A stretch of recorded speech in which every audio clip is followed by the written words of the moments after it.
Assalamualaikum kawan pesona drama.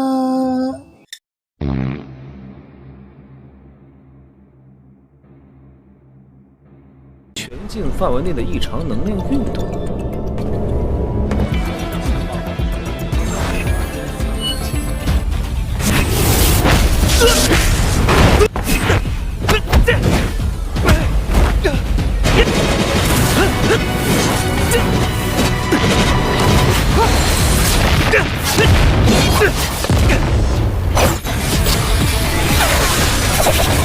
王哥！ 你搞错了一件事！圣灵渊，你不就是被圣灵渊侵蚀？不知道究竟是何方神灵？还原众生所到处皆有灵，人间尽逍遥。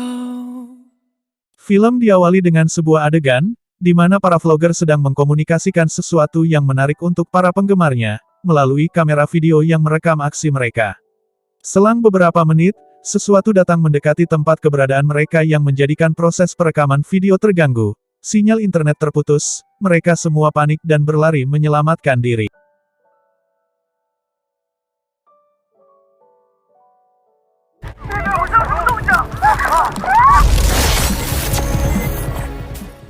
Di sebuah ruangan beberapa orang yang masih tidak diketahui identitasnya, sedang menyoroti tayangan kepanikan para vlogger akan sesuatu yang hadir membahayakan mereka. 又到我们出场的时候。 Pada satu pagi hari yang cerah, kita mendapati seseorang yang mendatangi sebuah gedung cantik. Sebuah gedung bagus tersebut ternyata adalah tempat kerjanya, tutur dari pemuda tersebut. Di dalam lobi gedung, lantas pemuda itu mengambil buku kecil dari kantung saku bajunya. Dan disampaikan olehnya, bahwa pemuda ini sedang berada pada sebuah tempat pusat pengendalian, dan pencegahan fenomena abnormal dan spesies khusus. Langkah kakinya menuntunnya pada sebuah pintu besar, yang langsung terbuka begitu pemuda tersebut berdiri tepat di depan pintu besar tersebut. Begitu kagum pemuda eksentrik berambut merah tersebut melihat besarnya ruangan, dengan kesibukan orang-orang yang berada di dalamnya. Ia sempat mengaktifkan mantra pada kelopak matanya, untuk ia gunakan dalam mencari tempat yang akan ia tuju.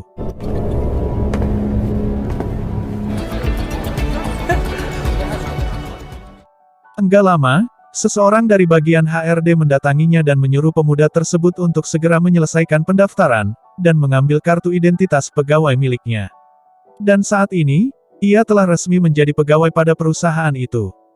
Pada sebuah lift, manajer Xiao menyampaikan bahwa pemuda yang bernama Xuan Ji akan bergabung pada sebuah tim bernama Aftermath Response, dan akan langsung menangani sebuah kasus mengkhawatirkan publik yaitu kemunculan pohon yang bermutasi di lembah Ciyuan. Sebelum manajer Xiao meninggalkan Xuan Ji, manajer Xiao mengantarkannya pada sebuah armada pesawat yang menjadi transportasi tugas bagi tim Aftermath Response, yang saat ini diketuai oleh Xuan Ji sendiri.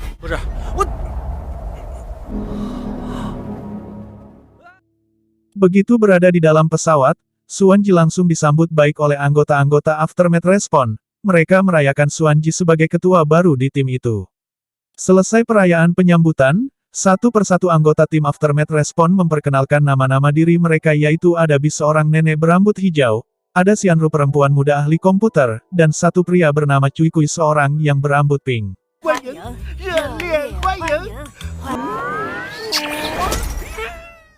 Selesai berkenalan, mereka membahas mengenai tugas yang akan dijalankan tim Aftermath Response, dalam melenyapkan supernatural yang meresahkan masyarakat diantaranya kompensasi kerusakan, menyebarkan rumor dan nilai ilmiah.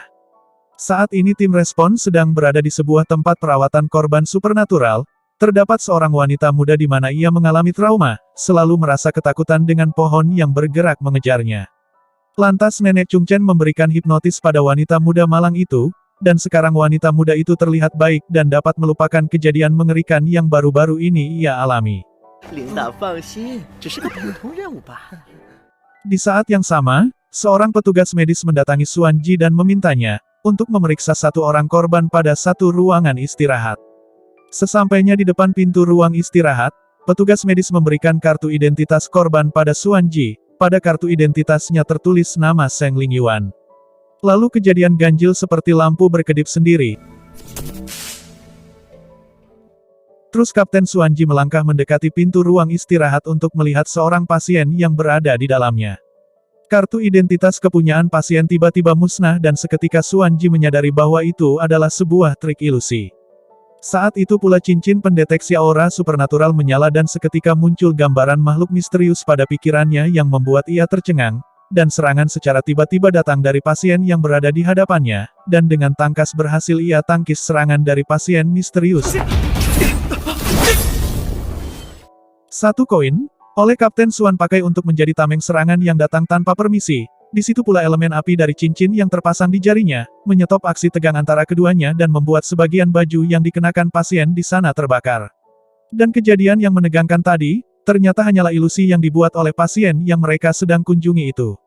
Pada kesempatan yang sama, si pasien mengajak Kapten Xuan masuk ke ruangan. Kapten Xuan terlihat memberi kode pada Cui-Cui untuk stay di luar saja, lalu Kapten menutup pintunya. 请进。 Di dalam ruangan mereka saling berdiri berhadapan, enggak basa-basi Kapten Xuan mengajukan pertanyaan pada seseorang pasien yang saat ini sudah ia curigai bukanlah pasien sembarangan. Anda siapa sebenarnya? Ada yang bisa kami bantu? Tuturnya. Secara diam-diam, Kapten Xuan pun terlihat mengaktifkan mode pengidentifikasi pada kelopak matanya, namun setelah dipindai enggak tertulis apapun. Enggak berhenti di situ, Kapten Xuan bertanya kembali dari mana Anda berasal. Pasien itu menjawab bahwa ia berasal dari bawah bumi, ada seseorang yang membangkitkannya dari dalam peti yang terkubur di bawah tanah. 请问阁下是何方神圣？ Seketika Kapten Xuan yang saat ini telah mengetahui bahwa pasien di hadapannya ialah seorang iblis, mencoba kembali melemparkan koin sihir pada iblis di hadapannya dan rupanya siasat Kapten Xuan kembali gagal menangkapnya. Iblis berbahaya kini rupanya telah menunjukkan pakaian aslinya. Seketika iblis dari bawah bumi tersebut kembali mulai bergerak cepat menyerang Kapten Xuan. Dengan sigap Kapten Xuan meladeni aksi serang dari iblis berambut panjang di sana. 唤醒他的人言语癫狂，不错。谁教你的？ Mereka bertarung hebat, dan beberapa kali Kapten Xuan terkena serangan dari iblis rambut panjang. Saling melayangkan serangan dapat terlihat dari pertarungan hebat antara keduanya. Hanya Kapten Xuan-lah yang berhasil terserang. Satu celah, beberapa koin sihir berhasil Kapten Xuan luncurkan dan membatasi pergerakan iblis rambut panjang. Tak hanya itu Kapten Xuan pun berhasil mengikat iblis berambut panjang dengan rantai sihir yang dimilikinya.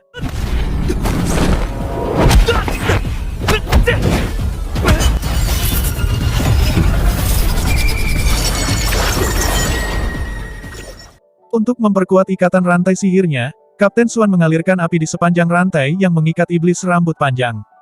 Sementara, pemuda magang yang berada di depan ruangan mendengar suara gaduh terjadi di dalam ruangan. Ia pun memanggil-manggil Kapten Xuan, ingin mengetahui apakah Kapten Xuan selamat atau tidak.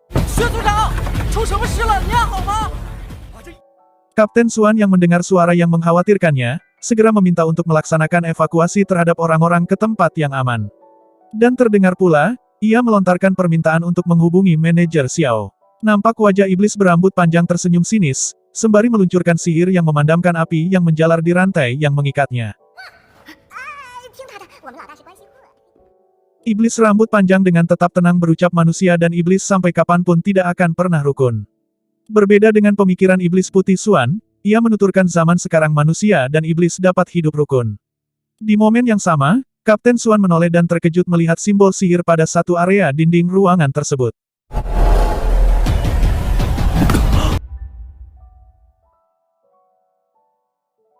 Energi hebat hasil dari proses penangkapan iblis berambut panjang, seketika menghancurkan kaca pada pintu ruangan istirahat dan menghempaskan pemuda magang hingga terjatuh.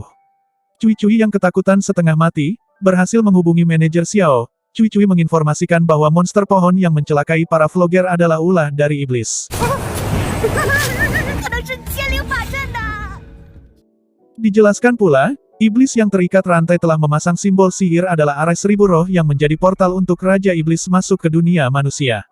Disebut pemanggilan Raja Iblis telah mengorbankan 1000 nyawa manusia. Dan jika saja Raja Iblis berada di dunia manusia, maka kerusakan yang ditimbulkan serupa bencana gempa bumi, pun banjir dahsyat.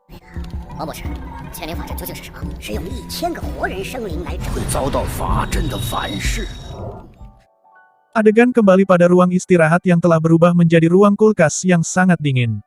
Alih-alih ingin dibebaskan dari ikatan, iblis rambut hitam panjang Seng Lingyuan mencoba untuk berdamai. Namun hal itu merupakan tipu daya dan Kapten Suan mencoba untuk tidak tertipu bujuk rayu iblis Lingyuan. 你要留我下来说话，何必用上这种手段？ Melalui sambungan telepon, Kapten Suan menyampaikan pada manajer Xiao untuk secepatnya mencari dalang pembuat arai 1000 roh pada hari ini juga. Seketika badan Kapten Suan menggigil merasakan udara dingin, akibat dari kemampuan sihir yang menjadikan ruangan di mana Kapten Suan berada seperti di kutub selatan. Tidak lama kemudian, satu anggota tim respon mendatangi ruang keberadaan Kapten Suan. Ia yang saat ini berdiri tepat di depan pintu masuk ruangan keberadaan Kapten Suan melihat dengan ketakutan, kondisi Kapten Suan yang saat ini terlihat terpuruk menahan rasa dingin. Pada kesempatan itu, Xianru menyampaikan bahwa telah ditemukan seseorang yang menjadi target tumbal terakhir pada ritual arai 1000 roh adalah seorang remaja SMA, di mana remaja itu sudah mampu merancang simbol sihir arai 1000 roh di buku catatan sekolahnya.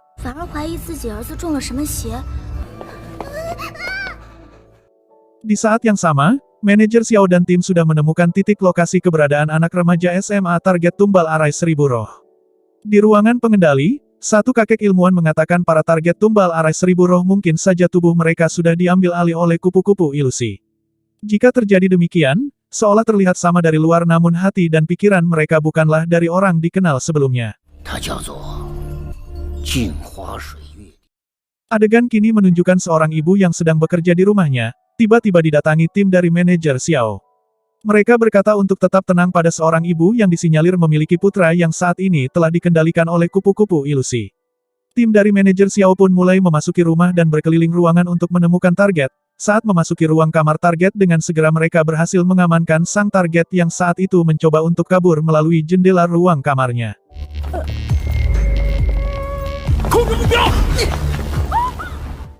Enggak lama, tim dari manajer Xiao langsung melaporkan bahwa mereka telah berhasil mengamankan target seorang remaja SMA kepada manajer Xiao. Kemudian manajer Xiao meminta untuk membawa target ke markas. Di momen yang sama, seorang petugas dari tim arsip menghampiri manajer Xiao dan ia melaporkan bahwa tim arsip telah kehilangan satu toples telur kupu-kupu ilusi dari ruang penyimpanan barang berbahaya. Lantas manajer Xiao merasa kesal akan kejadian yang baru ia terima. Ia meminta petugas pelapor kejadian kehilangan satu toples telur kupu-kupu ilusi untuk mempertanggungjawabkan kelalaian yang mereka lakukan. Alih-alih meminta bantuan pada Kapten Suan untuk mencarikan satu toples telur kupu-kupu ilusi yang hilang, namun yang diberikannya adalah sebuah perintah agar manajer Xiao dan tim segera menemukan dalang di balik pengumpul 1000 tumbal dan jika mereka berhasil menemukan dalangnya, maka arai 1000 roh dapat dihancurkan.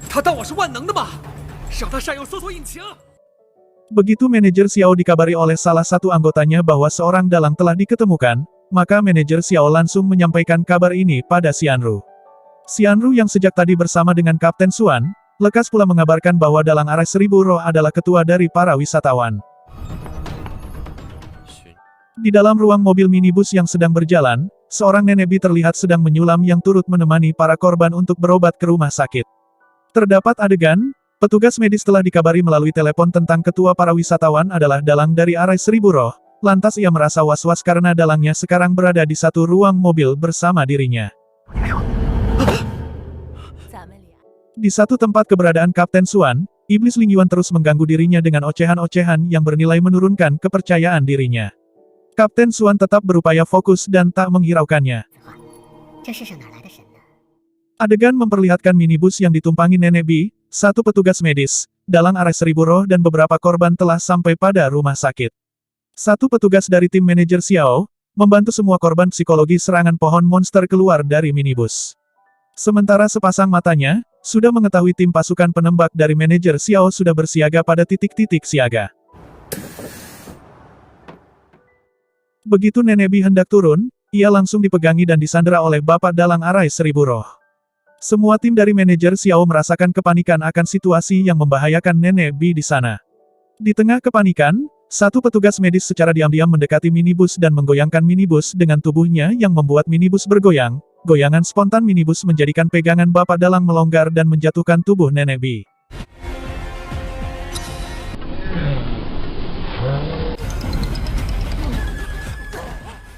Dengan cepat, tim pasukan berhasil menyerangkan satu peluru tepat di kepala bapak dalang arai 1000 roh. Semua tim manajer Xiao merasakan kelegaan, karena mereka mengetahui jika Bapak Dalang Arai Seribu Roh dapat ditangani maka portal Arai Seribu Roh pun musnah. Pada tempat keberadaan Kapten Suan, perlahan ikatan rantai yang mengikat Mr. Iblis perlahan melonggar dan Mr. Iblis pun berhasil melayang keluar dari gedung dengan membuat lubang pada satu dinding gedung. Enggak lama, tim pasukan datang dan menembaki Mr. Iblis namun Mr. Iblis dengan sigap dapat menangkisnya.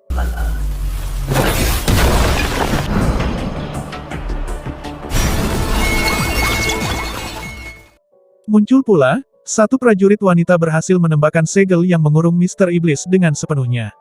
Saat ini, Kapten Xiao dengan rekannya Xianru, prajurit wanita merasakan kelegaan telah berhasil menghentikan Arai Seribu Roh dan mengurung Mr. Iblis.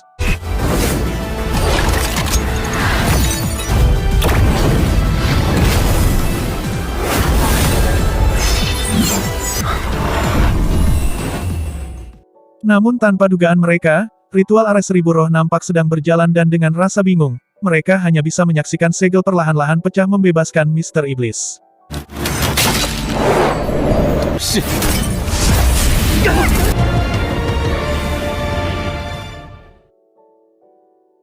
Seketika Mr. Iblis tanpa ragu mengarahkan serangan pada Kapten Suan.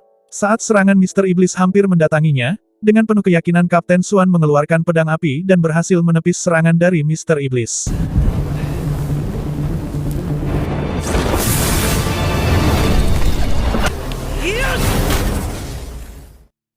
Seketika, Kapten Suan yang saat ini berubah mode sihir dengan mengakui bahwa ia adalah pemimpin ke-36 penjaga api Namning, langsung bergerak melakukan penyerangan balasan kepada Mr. Iblis.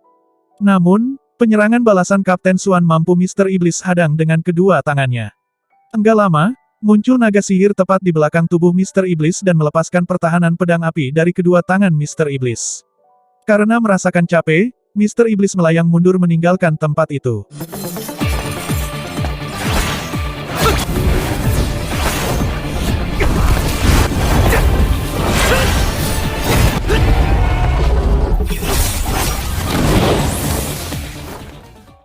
Pasca kegagalan melakukan penyerangan pada Mr. Iblis, Kapten Suan menyadari bahwa anak remaja SMA bukanlah korban Arai Seribu Roh, juga Bapak Ketua Wisatawan bukanlah dalam pemanggilan Arai Seribu Roh melainkan Bapak tersebut sebagai korban penutup dari Arai Seribu Roh.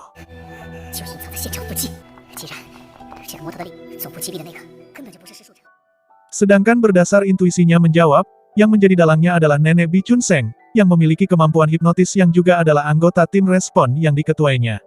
Lantas Kapten Suan segera mengabarkan berita ini kepada tim manajer Xiao untuk melakukan penangkapan pada Nenek Bi Chun Seng. Berita untuk menangkap Nenek Bi Chun Seng sempat manajer Xiao ragukan kebenarannya, mengingat sumbangsi total dari Nenek Bi untuk turut menuntaskan kasus yang ditangani perusahaan.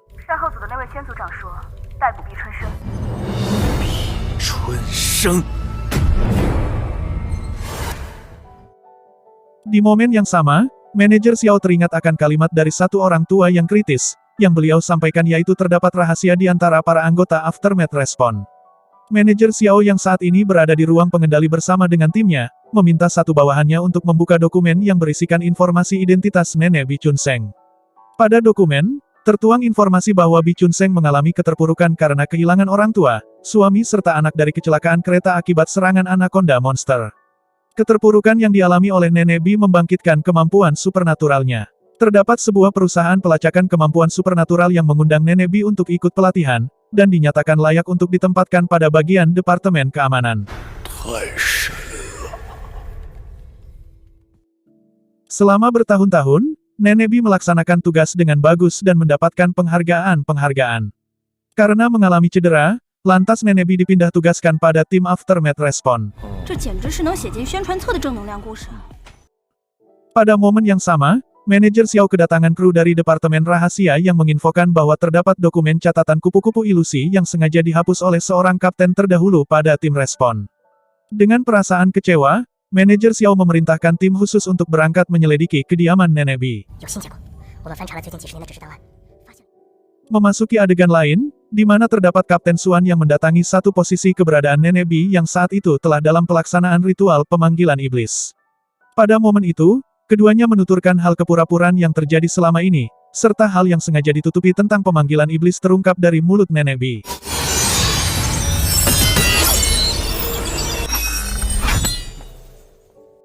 Enggak lama, tim kiriman manajer Xiao tiba di sana. Saat hendak melumpuhkan Nenek Bi, tim malahan keduluan dilumpuhkan oleh jurus Nenek Bi.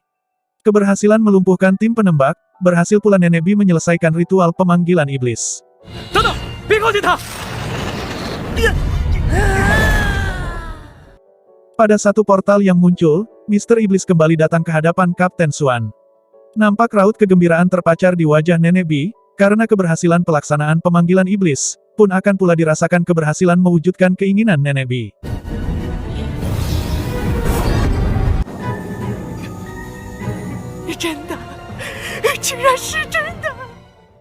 Sesudah lihat pemandangan kota, lalu Mr. Iblis berjalan mendekati Nenek Bi dan bertutur ternyata seorang Nenek Bi yang membangunkannya. Dituturkan kembali olehnya, agar Nenek Bi boleh berkeluh kesah apapun padanya. Tiba-tiba adegan berganti, di mana manajer Xiao menemui seorang manajer umum Huang untuk meminta dirinya menandatangani surat penggeledahan kediaman Nenek Bi. Nenek Bi di sana tercurigai menjadi salah satu aktor pencurian setoples telur kupu-kupu ilusi. 怎么会变成这样？谁欺负你了？ 我的愿望就要实现了。 Dua adegan saling bergantian muncul, untuk mengungkapkan pada kita bahwa agen lapangan saat beraksi menuntaskan kasus dilarang menimbulkan kematian manusia sipil. Jika saja sampai terlanggar maka agen lapangan yang harus mati mempertanggungjawabkannya. Terdapat kapten, yang bernama Gong yang mengetahui cara agar orang sipil yang menjadi korban, dapat seolah hidup yaitu dengan cara tubuh korban ditanami kupu-kupu ilusi. Hal ini, kemudian disadari oleh Nenek Bi yang ia anggap anggota keluarga Nenek Bi yang tinggal bersamanya adalah korban yang ditanami kupu-kupu ilusi. Itulah kekecewaan Nenek Bi, sehingga harus melakukan perjanjian dengan iblis demi membunuh orang-orang yang telah ia anggap mencuranginya. Enggak lama, Kapten Suan dihubungi manajer Xiao yang mengatakan telah menemukan 4 mayat di kediaman Nenek Bi. Diungkapkan suami dan ayahnya yang terinfeksi kupu-kupu ilusi, sedang ibu dan anak Nenek Bi adalah yang tidak terinfeksi. Di satu waktu Nenek Bi berteriak histeris, Mr. Iblis lantas mendekatinya dan langsung berbicara apa yang sebenarnya kau harap. Apakah aku harus memusnahkan orang-orang yang terinfeksi oleh kupu-kupu ilusi?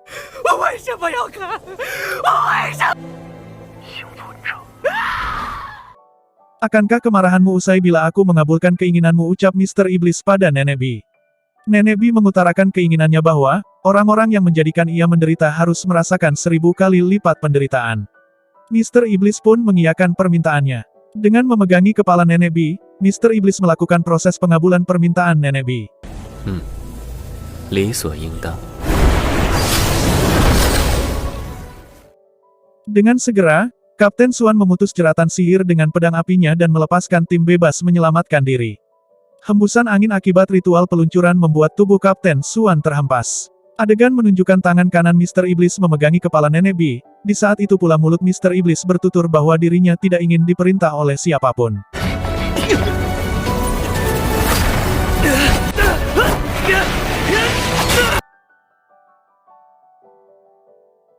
Dapat dilihat bukan ritual pengabulan keinginan Nenek Bi, akan tetapi yang dilakukan Mr. Iblis ialah membunuh Nenek Bi.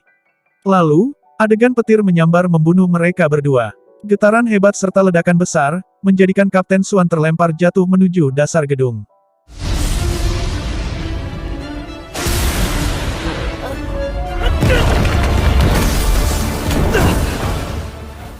Pada satu ruang pasien, kita bisa melihat Kapten Suan sedang melakukan pemulihan kesehatan.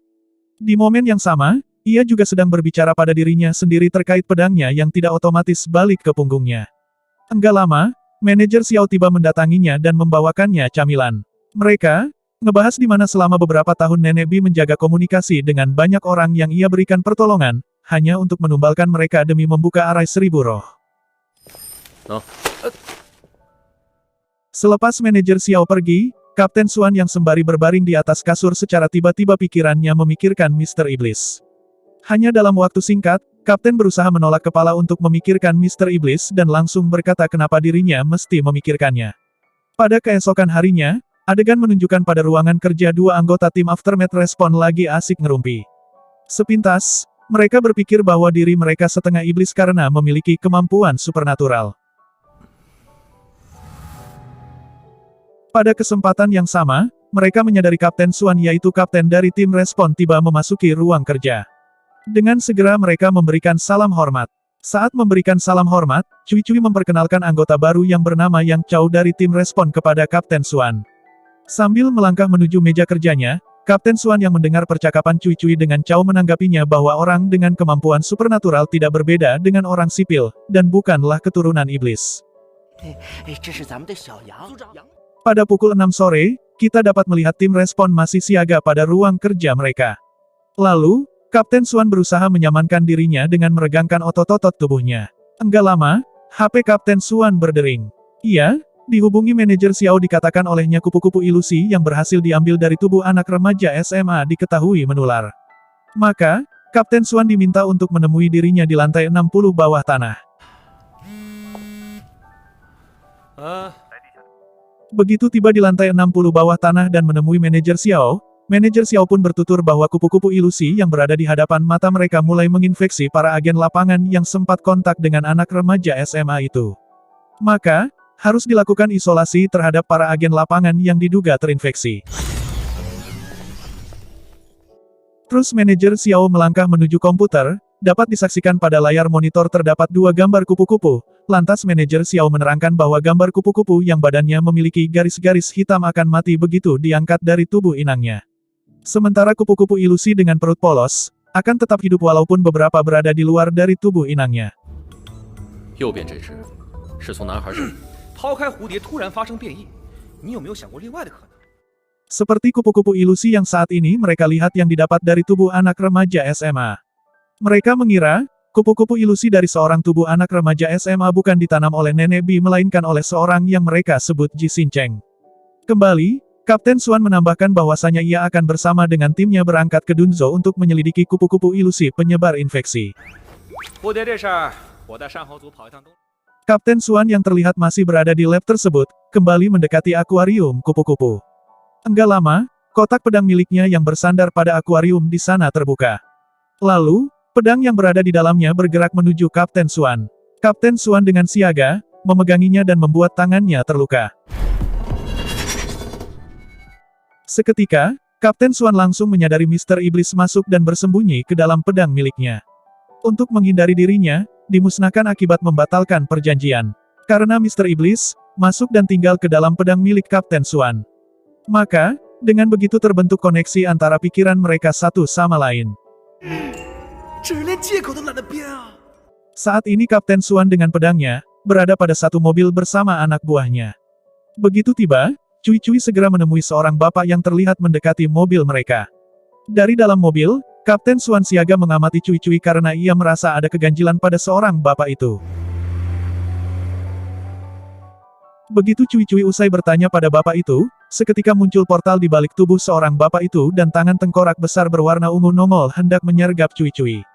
Beruntung, dengan gerakan cepat Kapten Suan langsung menyerang memberikan pertolongan dan tangan tengkorak besar itu berhasil memegangi pedang Kapten Suan. Karena begitu erat pedangnya digenggam, ditambah kekuatan hitam Mr. Iblis yang turut mencengkram maka berhasil menyeret Kapten Suan masuk menuju portal iblis tersebut.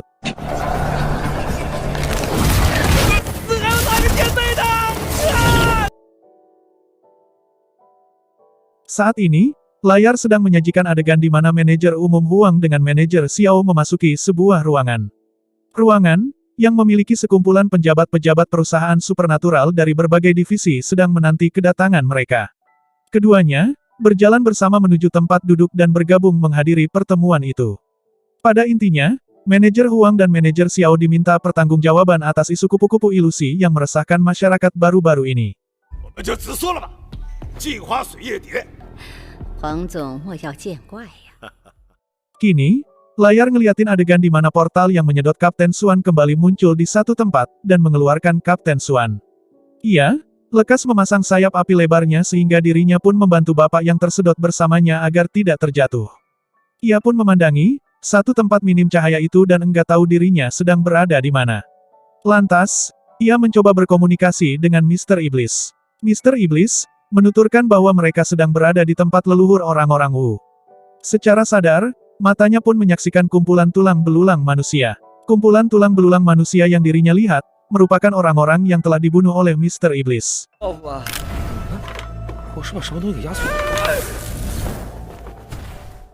Sambil berkomunikasi, mereka bergerak terbang mengikuti seorang bapak, yang kayaknya telah dikendalikan oleh sesuatu yang hendak melangkah menuju satu tempat.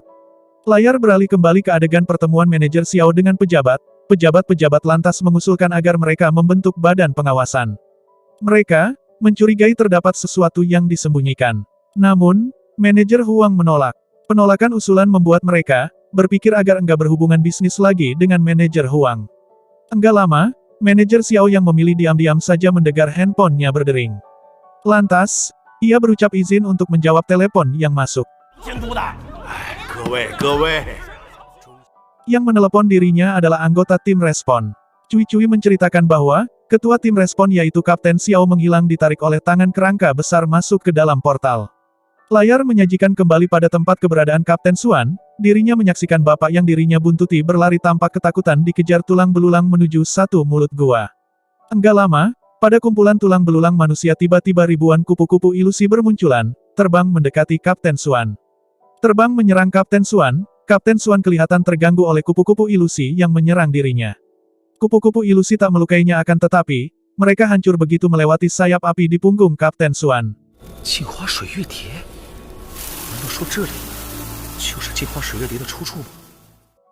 Kapten Xuan bergerak memasuki mulut gua, begitu berada di dalam gua kupu-kupu ilusi berhenti mengikutinya. Sembari melangkah lebih dalam memasuki gua, Kapten Xuan bertutur ke Mr. Iblis mengapa kupu-kupu ilusi tidak memasuki gua dan sebenarnya apa yang ada di dalam gua. Diingatkan oleh Mr. Iblis untuk kembali meninggalkan gua, Kapten Xuan tidak menuruti perintahnya dan tetap berjalan memasuki gua. Langkah demi langkah dirinya bersama Mr. Iblis memasuki gua, tiba-tiba ia sangat terkejut karena hampir saja terjatuh lantaran di hadapannya terdapat jurang luas dan dalam. Jurang tersebut nampak indah karena ditumbuhi bunga-bunga nan cantik. Mr. Iblis bertutur jurang luas dan dalam tersebut, merupakan ruang aula tengah leluhur orang Wu. Rasa ingin mendekati lembah orang Wu, maka Kapten Xuan pun melompat dan berpijak pada lempeng pinggir danau lembah itu. Lanjut, ia pun melihat tulisan simbol arai seribu roh pada peti jenazah yang terendam air danau di sana. Mr. Iblis yang berada di dalam pedang, melihat peti jenazah sudah terbuka dan merasa kesal akan hal itu. Pada tempat itu pula, Kapten Xuan kembali bertemu si bapak yang lebih dulu masuk gua. Lantas, ia mendekati si bapak yang sedari tadi menangis ketakutan. "Bukan saya pelakunya, kenapa saya ada di sini lagi?" kata si bapak tersebut. Begitu Kapten Xuan hendak bertanya pada si bapak, bermaksud mengetahui bagaimana peti mati di sana bisa terbuka, handphonenya berdering. Berdering dikarenakan manajer Xiao menghubunginya, dan berkata di mana Kapten Xuan saat ini berada. Kapten Xuan menjawab, saat ini mungkin ia sedang berada di makam Dongzu. Manajer Xiao meminta Kapten Xuan agar tetap berada di sana. Kapten Xuan lanjut bercerita, bahwa ia berjumpa dengan kupu-kupu ilusi dalam jumlah yang banyak sekali dan berhenti tidak mengikuti begitu Kapten Xuan memasuki gua. Dituturkan pula, ada peti mati pada danau yang sudah terbuka dan ditulisi simbol arai seribu roh pada sisi luarnya. Sekalian, ia pun menanyakan pada si bapak bagaimana peti mati punya orang itu bisa kebuka. Si bapak menjawab, bukan dirinya pelakunya tapi seorang yang bernama Ji Xinchen. Ji Xinchen membayar sekelompok orang termasuk si bapak untuk membuka peti demi mendapatkan toples mantra yang berisi benih kupu-kupu ilusi. Toples mantra pun banyak dicari pejabat perusahaan supernatural yang disebut para Elder Yude. Demi merekayasa, agar seolah mereka terlihat berhasil nyelesain banyak kasus. Untuk menghindari dari kesialan, maka Ji Xinchen menulisi simbol anti-sial pada sisi luar peti mati. Banyak dari mereka hilang kesadaran setelah memandangi isi dari peti mati. Mereka saling berkelahi berebut harta benda pada peti mati di sana. Ji Xinchen mendapatkan toples mantra dan berhasil melarikan diri. Di kesempatan lain, si bapak ditemui Ji Xinchen. Jin Xinchen menunjukkan toples mantra yang ia dapatkan pada peti mati kepada si bapak berkumis tipis. Lantas, benih kupu-kupu ilusi yang ada di toples mantra ia taruh diam-diam pada botol minuman seorang anak remaja SMA. Yang selanjutnya, membuat seorang anak remaja SMA hilang identitasnya dan dikendalikan oleh kupu-kupu ilusi. Kemudian, sambungan telepon dari manajer Xiao terputus. Enggak lama muncul keanehan, sesuatu yang berada di peti mati tiba-tiba menumbuhkan sinyal. Lalu, dinding lembah dipenuhi darah.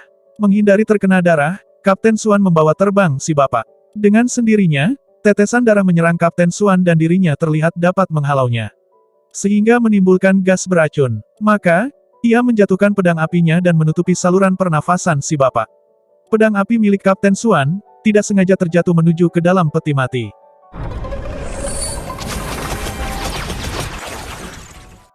Ribuan pisau darah pun, bergerak mengarah masuk ke dalam peti mati. Mengakibatkan, muncul pusaran angin tepat pada peti mati. Dan membuat peti mati, bergerak muncul ke permukaan berbarengan dengan si bapak mengerang kesakitan dan ia tewas. Tak lama, pada peti mati terlihat nongol satu tangan misterius.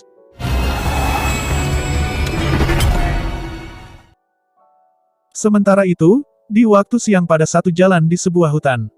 3 anggota tim Aftermath Response sedang berjalan bersama melakukan upaya pencarian tempat keberadaan Kapten Suan yang ditarik oleh portal. Nampak, ekspresi kebingungan terpancar di diri mereka. Namun, saat itu yang mereka temukan adalah sebuah rumah kosong dan memutuskan untuk beristirahat di tempat itu.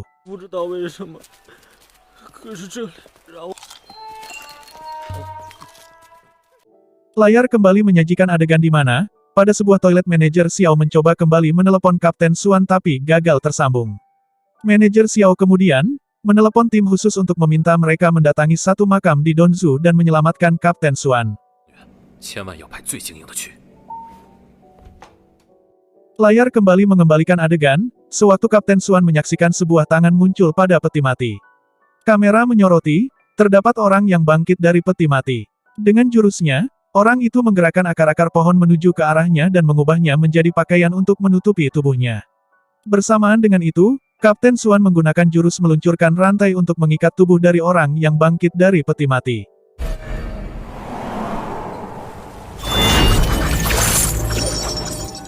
Kapten Suan lekas menyadari, orang yang bangkit dari peti mati adalah Mr. Iblis yang berhasil memakai tubuh dari mayat pada peti mati tersebut.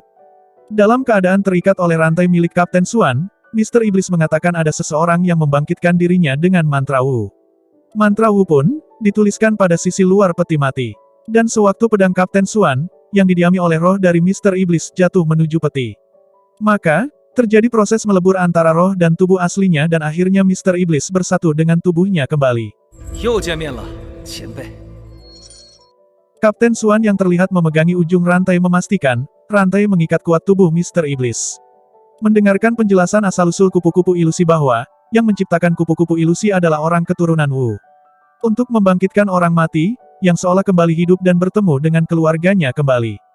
Untuk kemudian, kupu-kupu ilusi dikeluarkan kembali dari tubuh orang yang sudah mati dan memakamkannya secara layak. Orang Wu terpilih menciptakan kupu-kupu ilusi, dengan tujuan menghilangkan kekeliruan dan menciptakan kedamaian pada hubungan keluarga. Akan tetapi, sekelompok oknum memanfaatkannya demi terbebas dari kesalahan mereka. Obrolan serius mereka harus terputus. Mereka mendengar seseorang berbicara ke arah mereka yang diketahui adalah seorang bernama Aluojin dari keturunan Wu. Yang berhasil, hidup kembali oleh pemanggilan arai 1000 roh setelah terkubur ribuan tahun pada peti mati. Yang sedari tadi, kita bahas bersama. Perkataan dari Aluojin memberi penjelasan, bahwa dirinya dan Mr. Iblis Ling Yuan adalah memiliki hubungan pertemanan. Aluojin dari keturunan Wu, berhasil merilis mantra Wu sehingga Mr. Iblis Ling Yuan dapat bersatu dengan tubuhnya. Tanpa panjang lebar, Aluojin langsung mengarahkan serangan pada Kapten Suan maka Kapten Suan bergerak menghindar agar tak terkena serangan. Kapten Suan mengetahui keberadaannya tidak diinginkan, yang diinginkan Aluojin adalah bertemu dengan Mr. Iblis Ling Yuan untuk mengobati rasa kangen pada sohibnya itu. Ekspresi greget Aluojin selalu bertambah, tiap kali melihat Kapten Suan. Kembali, Aluojin melaksanakan penyerangan terhadap Kapten Suan. Juga dengan gesit, Kapten Suan berhasil menghindar. Terjadilah perkelahian cukup seru antara keduanya, satu serangan dari Aluojin berhasil memukul mundur Kapten Suan ke dinding lembah. Mr. Iblis Ling Yuan, tiba-tiba sudah berada dekat dengan mereka. Mr. Iblis Ling Yuan, kemudian berucap dan meminta Aluojin bergerak mendekat ke arahnya.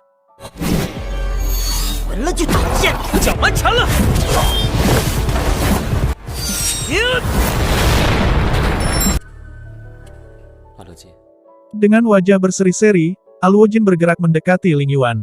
Kedua tangan mereka, terlihat saling bergenggaman. Aluojin, bertutur ke Ling Yuan bahwa dirinya begitu merindukan dirinya, dan mengharapkan bisa jalan-jalan romantis bersamanya. Rasa dengki pada manusia tiba-tiba menguasai dirinya. Dengan cepat Mr. Iblis Ling Yuan menyergap serta mengunci bagian tubuh tertentu dari Aluo Jin sehingga pergerakannya enggak bisa ngapa-ngapain. 便用术法帮你恢复了身体。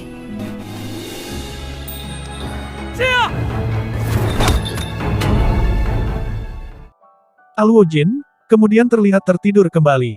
Enggak berselang lama, dengan keadaan diam tertidur Aluo Jin tertawa dan membuat bumi bergetar secara luas.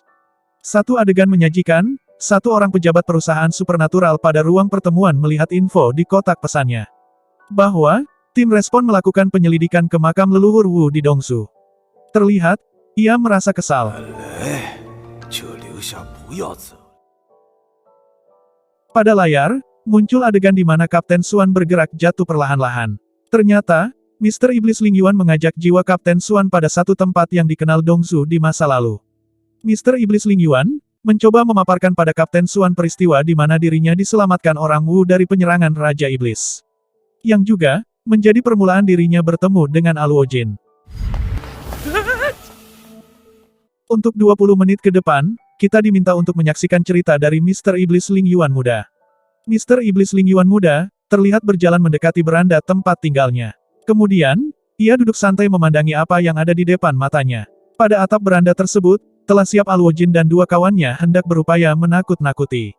Mereka, terlihat telah menjalankan aksinya namun aksinya itu tak membikin takut Ling Yuan muda sama sekali.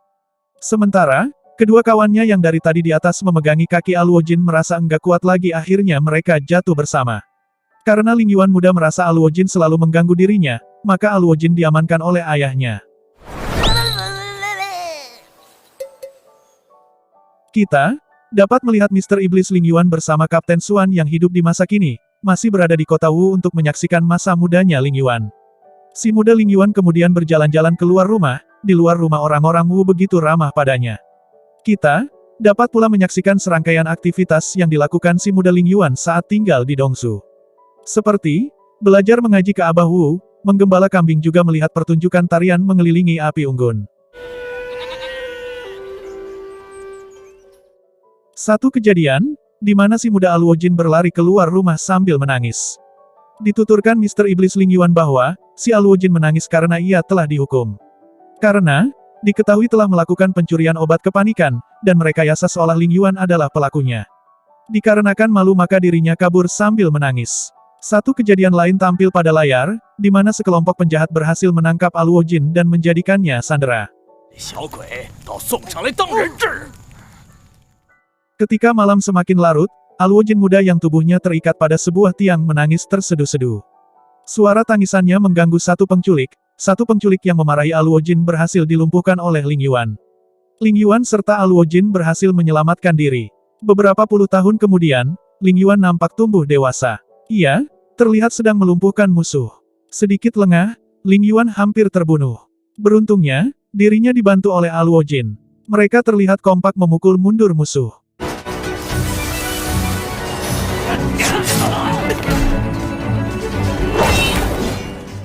Kita bisa menyaksikan warga Wu memenuhi seisi kota, mereka bersorak bahagia karena telah memiliki Kaisar Ling Yuan yang mengembalikan kedamaian pada masyarakat Wu. Kembali, layar berganti adegan di mana seorang Aluo Jin begitu bersedih.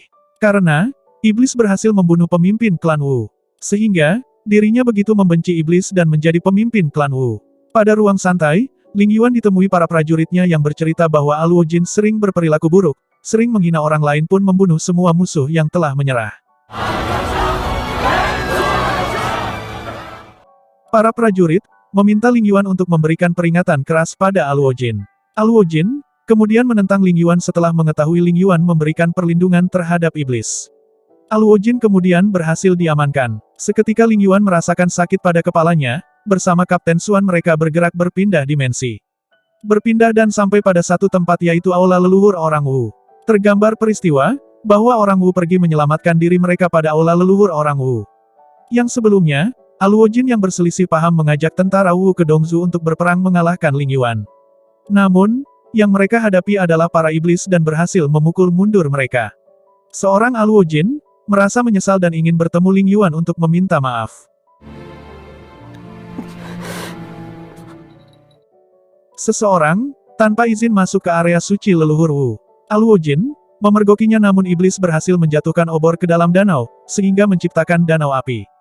Dikarenakan rencana yang dibuatnya dapat berjalan mulus, orang tersebut lantas menoleh ke arah Aluojin sambil menyeringai lebar. Dalam keadaan terkejut, Aluojin melangkah mendekati dan menyentuh orang itu. Namun, dengan singkat orang tersebut luluh dan berubah wujud menjadi boneka kayu kecil.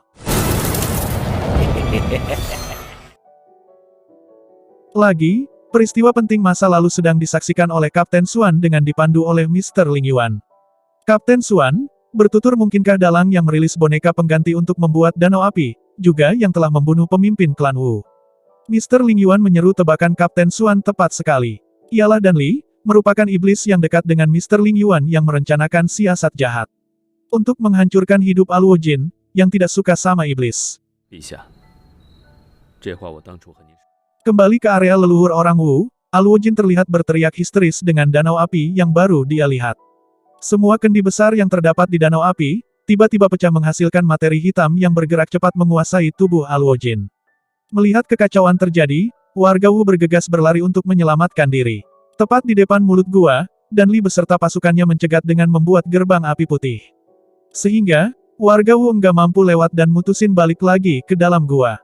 Aluojin, terlihat tidak sadarkan diri dikuasai materi hitam. Enggak lama, muncul ribuan kupu-kupu ilusi dan menyerang semua warga Wu.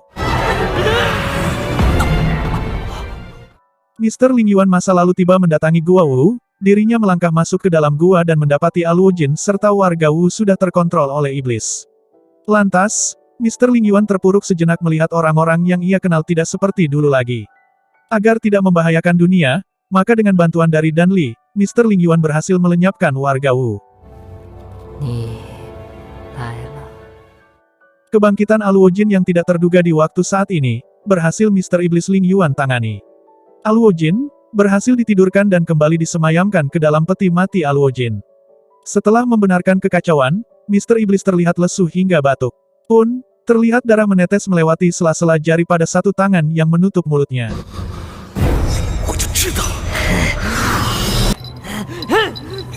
瞪我干什么？ Sementara itu, pada tempat lain terlihat satu mobil melintasi satu jalan raya. Mobil tersebut, ditumpangi tim futuristik yang diketuai wanita tangguh cantik.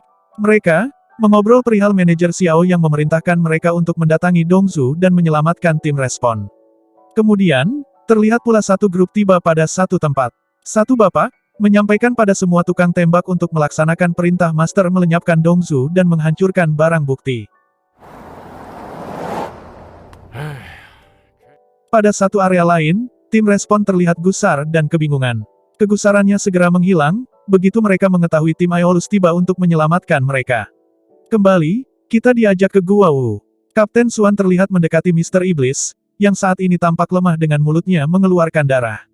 Pada satu tempat, tim yang ditugasi untuk melenyapkan Kapten Suan dan kawan-kawan, berhasil mengarahkan tembakan pada area perbukitan Gua Wu.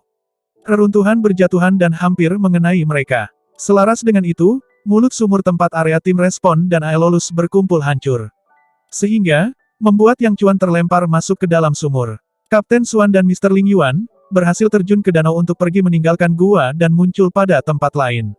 Enggak lama, Yang Chuan yang terjatuh ke dalam sumur terbawa arus yang membuat dirinya menemukan Kapten Suan. Maka, Mr. Ling Yuan merilis jurus yang berhasil membawa melalui jalur dan keluar melewati mulut sumur. Sehingga, bertemu dengan tim yang lainnya.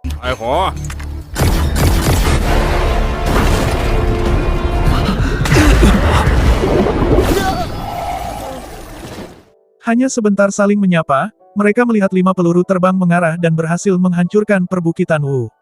Melihat sudah cukup kerusakan yang mereka perbuat, lantas tim jahat berniat pergi meninggalkan area tersebut.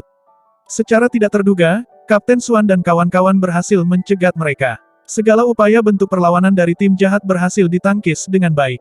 Dan akhirnya, mereka berhasil dilumpuhkan oleh Mr. Ling Yuan dan kawan-kawan. Dalam suasana tenang, satu dari mereka menginterogasi satu bapak ketua dari tim jahat. Menanyakan, bagaimana mereka dapat memakai senjata mitril pemusnah massal padahal masih dalam tahap uji coba. Kapten Suan kemudian menyerukan, agar menghubungi Kapten Xiao untuk mengirim petugas melaksanakan penutupan perbukitan Wu. Enggak lama, Fokus mereka teralihkan oleh ribuan kupu-kupu ilusi yang muncul terbang berhamburan.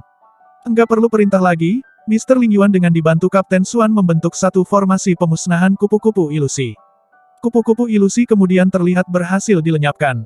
Kapten Suan kemudian menghubungi manajer Xiao, untuk mengatakan bahwa iblis telah berhasil disegel pada peti matinya. Kemudian, mereka terlihat berada bersama pada satu mobil dan berangkat pulang. Sementara, petugas terkait ditemani manajer Xiao terlihat sedang melaksanakan bedah lapangan, pada area target penghancuran. Dengan perasaan lega namun lelah, tim Respon dan tim Aeolus bersyukur akhirnya sampai di hotel dan beristirahat. Mr. Ling Yuan dipersilakan untuk tinggal dalam satu apartemen dengan Kapten Suan. Di dalam apartemen, Mr. Ling Yuan diberikan penjelasan beragam peralatan yang dipakai manusia di zaman saat ini. Adegan bagian ini begitu lucu. Sambil memandangi suasana malam kota Dongzu melalui jendela kaca di kamarnya, Kapten Suan bertutur apa rencana Mr. Ling Yuan entar. Mr. Ling Yuan menuturkan, dirinya akan mencari dalang yang sudah membangunkannya melalui arai 1000 roh. Dikarenakan pikiran mereka saling terhubung, Mr. Ling Yuan mengetahui bahwa Kapten Suan adalah seorang pemadam api Ciyuan dari 3000 tahun yang lalu. Di situ, mereka sempat bersitegang hingga membuat kerusakan pada jendela apartemen. Enggak ingin menambah kegaduhan, Kapten Suan melangkah keluar meninggalkan kamar. Memiliki kesempatan menenangkan diri, tiba-tiba Kapten Suan merasakan sakit di kepalanya. Sejenak dapat meredakan sakit di kepalanya, telepon di sakunya berdering merupakan panggilan dari manajer Xiao. Manajer Xiao menceritakan bahwa peti mati Aluojin telah menghilang. Dan entah dari mana, muncul adegan yang disebut Shadow Record yang nyeritain telah ada seorang yang membangkitkan kembali Aluojin. Dan orang tersebut berhasil menguasai tubuh petugas agen lapangan. Dengan mengetahui sendiri, orang yang diam-diam membangkitkan Aluojin kembali adalah Mr. Ling Yuan. Kemudian, Kapten Suan menyadari bahwa tidak jauh di hadapannya telah berdiri Aluojin yang siap menyerang dirinya. Penyerangan oleh Aluojin dimaksudkan untuk melenyapkan Kapten Suan yang seorang pemadam api Ciyuan, agar dapat menyalakan kembali api Ciyuan di negerinya. Dengan gerakan super kilat, saat ini Aluojin sudah nangkring di belakang tubuh Kapten Suan. Karena merasa risih, Kapten Suan melakukan gerakan mengusir Aluojin menjauh dari dirinya. Perlawanan dari Aluojin dikhawatirkan menyulut keramaian. Kapten Suan kemudian berlari menjauhi area apartemen. Ketika berlari, ia pun menyempatkan menghubungi rekan timnya, agar segera paguyuban dengan tim Aeolus, guna menangani Aluojin yang meresahkan. Memang jahat Aluojin, ia melancarkan serangan pada Kapten Suan saat ia masih berkomunikasi. Beruntungnya, dengan gesit ia berhasil menghindar. Rasa ingin tahu yang memuncak menutupi perasaan deg-degannya, maka Kapten Suan bertanya tentang asal-usul Ciyuan. Secara gamblang, Aluojin menjelaskan pada 3000 tahun yang lalu Ciyuan dikenal sebagai Lembah Namning, yang menjadi perbatasan wilayah manusia dengan iblis. Lembah Namning yang damai berkat penjagaan burung-burung Phoenix. Seiring berjalannya waktu, terjadi bencana yang membuat dunia mengalami kekacauan. Mengetahui adanya kelonggaran, Raja Iblis yang serakah menggila dan membunuh semua burung Phoenix. Kemudian, bersama 1 juta pasukan iblis menerobos ke wilayah manusia hingga mengobrak-abriknya. Menimbulkan lautan api di wilayah Namning, dan kemudian disebut Ciyuan. Seketika, Raja Iblis menyadari kobaran api Ciyuan menghasilkan energi yang dapat menghidupkan pasukan iblis. Seorang kaisar berhasil mengalahkan Raja Iblis. Kaisar itu kemudian melakukan penyegelan untuk memadamkan lautan api Ciyuan. Selama penyegelan, terlahir seorang Kapten Suan yang ditugasi menjaga api Namning. Maka dari itu, Aluojin menegaskan jika saja api Ciyuan kembali dikobarkan maka Kapten Suan lah satu-satunya yang harus bertanggung jawab. Enggak semudah itu Kapten Suan mempercayainya. Ide usilnya, yang berisi bahwa hidup Aluojin telah dimanfaatkan oleh sesuatu, yang menjadikan Aluojin semakin murka kemudian menyerang Kapten Suan tak henti-hentinya.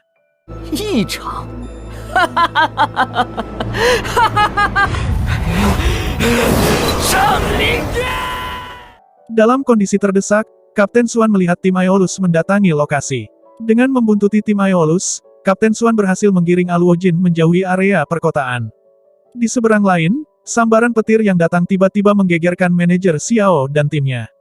Kembali ke Kapten Suan, Aluojin secara terus-menerus melancarkan serangan pada tim Aeolus dan Kapten Suan. Beruntungnya, serangan yang dilancarkan tidak langsung mengenai mereka. Satu ide muncul pada benak Kapten Suan, dengan meminjam senjata dari tim Aeolus. Ia dengan dibantu mas-mas gundul, berupaya membalas serangan bertubi-tubi dari Aluo Jin terhadap dirinya. Kemudian diketahui, peluru-peluru yang berhasil diluncurkan Kapten Suan adalah pondasi penyegelan. Formasi penyegelan berhasil dibentuk yang menjadikan Aluo Jin berhasil disegel. Semuanya yang hadir di sana terlihat lega, namun tiba-tiba satu tim Aeolus mengangkat telepon yang ternyata adalah sarana kiriman sihir. Dengan segera, kiriman sihir langsung dipergunakan Aluo Jin untuk menyerang Kapten Suan. Serangan yang bergerak cepat mengenai dada dari Mr. Ling Yuan, yang cekatan muncul tepat berdiri melindungi Kapten Suan. Semua yang hadir di sana, tiba-tiba tercengang termasuk Kapten Suan. Ekspresi tercengang masih berlanjut, tak kalah sambaran petir datang menyambar Mr. Ling Yuan. Dan merambat, menyerang Aluo Jin yang secara singkat melenyapkan Aluo Jin. Karena terserempet sambaran petir, Mr. Ling Yuan jatuh pingsan. Benar! 等等，住手！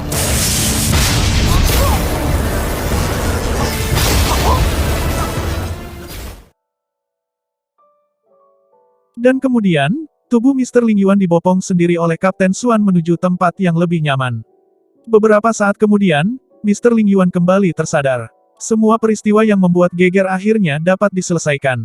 Mr. Ling Yuan kemudian mengucap salam perpisahan pada Kapten Suan.